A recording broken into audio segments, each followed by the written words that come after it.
pensée du jour, c'est un moment spécial justement pour vous encourager et j'ai 3 minutes pour vous mettre en feu aujourd'hui, de sorte que vous ayez un cœur entier à l'Éternel. C'est vrai que Dieu nous appelle à avoir un cœur entier. Et hélas, on rencontre souvent des personnes dans le corps de Christ qui ne sont pas entiers à l'Éternel et ça se voit dans leur façon d'être, dans leur façon de parler, parfois même aussi dans leur façon de servir. Or, Dieu mérite tout notre cœur, toute notre attention, toute notre énergie. Et c'est vraiment le premier commandement que Dieu nous donne et on va voir ça ensemble. J'ai quelques versets que j'ai en réserve pour vous encourager et pour que vous puissiez justement travailler sur votre cœur et sonder votre cœur, vérifier ce qu'il y a à l'intérieur de votre cœur pour que vous puissiez justement avoir un cœur entier à l'Éternel. On ne veut pas servir Dieu à moitié parce que le Dieu que l'on sert est un grand Dieu, est un Dieu qui est digne de recevoir vraiment le meilleur de nous-mêmes. Et pour cela, pour avoir le meilleur de nous-mêmes, il doit avoir surtout le meilleur de notre cœur.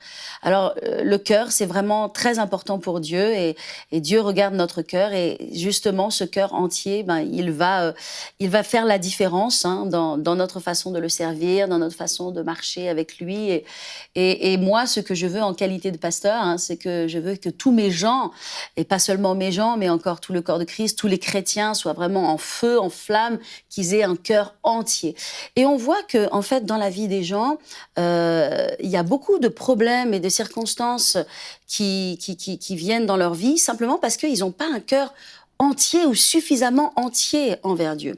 Il y a ce livre de Osée qui est vraiment un livre dans lequel Dieu traite de l'esprit rétrograde et donc Dieu parle à son peuple et puis il y a un verset que j'ai relevé, c'est un verset que je connais qui me touche beaucoup, Osée 7, 8 qui parle donc du peuple d'Israël et Dieu se plaint en fait et il dit « Éphraïm se mêle avec les peuples ». Éphraïm est un gâteau qui n'a pas été retourné. Alors, qu'est-ce que c'est un gâteau qui n'a pas été retourné ? C'est un gâteau qui a été cuit d'un côté et puis pas de l'autre. C'est-à-dire, il a reçu sur certains aspects, mais pas complètement. Alors, on sait ce que c'est que de manger un gâteau qui n'est pas tout à fait cuit. C'est vraiment pas terrible. Et on ne veut pas être un gâteau à moitié retourné ou à moitié cuit. On veut être un gâteau complètement cuit. Et pour être un gâteau complètement cuit, il faut avoir pleinement donner son cœur à Dieu sans réserve. Et justement, j'aimerais rappeler quelques versets qui sont importants dans Deutéronome 6, dans lesquels tu aimeras l'Éternel, ton Dieu, de tout ton cœur, de toute ton âme, de toute ta force. Amen.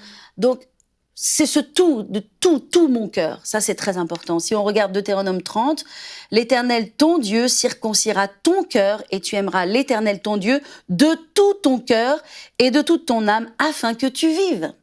Si on a encore quelques instants, il est écrit que dans le psaume 119, « Donne-moi l'intelligence pour que je garde ta loi et que je l'observe de tout mon cœur. » Amen. Amen. Psaume 111, je louerai l'Éternel de tout mon cœur. Psaume 119, je te cherche de tout mon cœur, ne me laisse pas m'égarer loin de tes commandements. Amen. Donc voilà, il y a de nombreuses paroles en fait qui nous exhortent dans ce sens-là, et notamment un roi qui dit à l'époque de la vieillesse de Salomon, ces femmes inclinèrent son cœur vers d'autres dieux, et son cœur ne fut point entier, ne fut point tout entier à l'Éternel, son Dieu, comme l'avait été le cœur de David, son père. Donc l'importance de garder son cœur et de s'assurer que notre cœur, il est entier. Donc, ayez un cœur entier envers l'Éternel, votre Dieu. Retrouvez la suite de ce programme dans l'émission Bonjour chez vous sur EMCI TV.